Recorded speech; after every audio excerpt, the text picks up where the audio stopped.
Welcome back, America. We have Mr. Conservative in the United States Senate, Ted Cruz. Welcome to have you, Senator.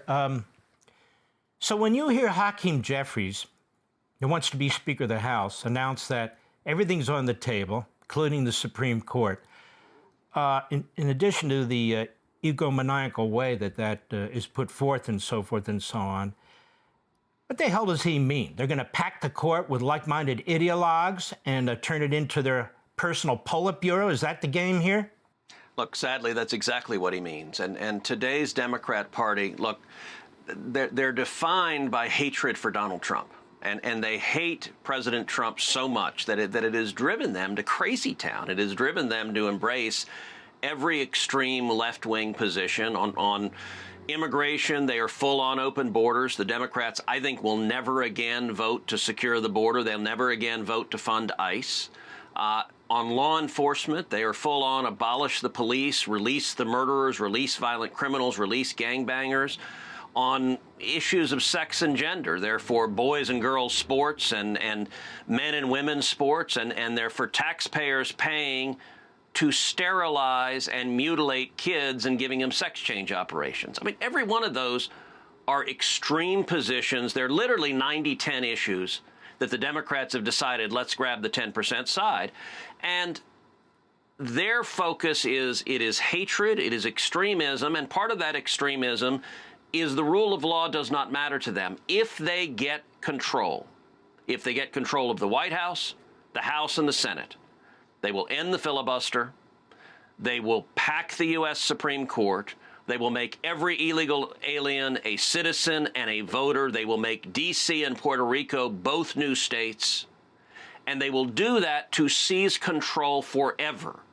They will strike down every voter integrity law in the country, every photo ID law in the country, because the Democrats have made a decision that all that matters is they seize control. And look, it's their hatred for Trump they use to justify all of this, which is they say he's so bad that we're justified doing anything, trampling the Constitution, trampling any semblance of democracy in America, as long as it keeps the Democrats in power. Well, I agree with you 100%, Ted. And let's look at Donald Trump's record that has them upset. His record is taking on their destruction of the culture, taking on their destruction of the economy, taking on their destruction of our immigration system, taking on their destruction of state and federal law enforcement, taking on the destruction of the United States military. In other words, he's the anti-leftist, he's the anti-Islamist, he's the anti-Marxist. And so he's standing in the way. It's not that anything he's doing is unusual or abnormal. He's gotten the courage and the strength to take them on and challenge them. And that's what's driving them crazy. They're used to Republicans who will roll over and play dead, no?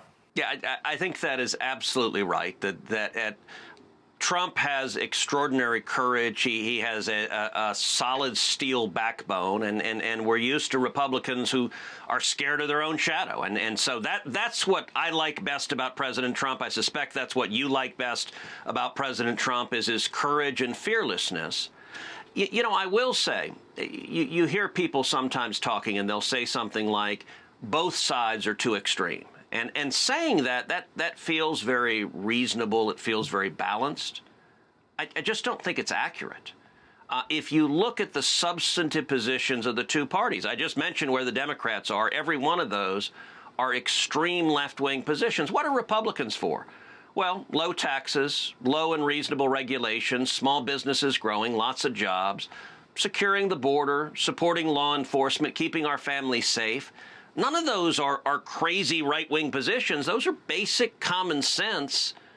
In a minute on Google, you can find Democrats just a few years ago claiming to support every one of those policies. And I think President Trump, with a Republican Senate and Republican House, are bringing this country back to common sense. You know, I'm reminded a couple of years ago, Elon Musk tweeted out a chart with a spectrum from right to left.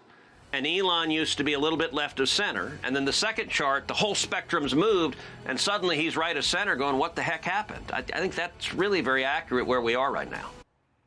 Be sure to like and subscribe for all the Fox News latest on YouTube, and catch full shows streaming now on Fox One.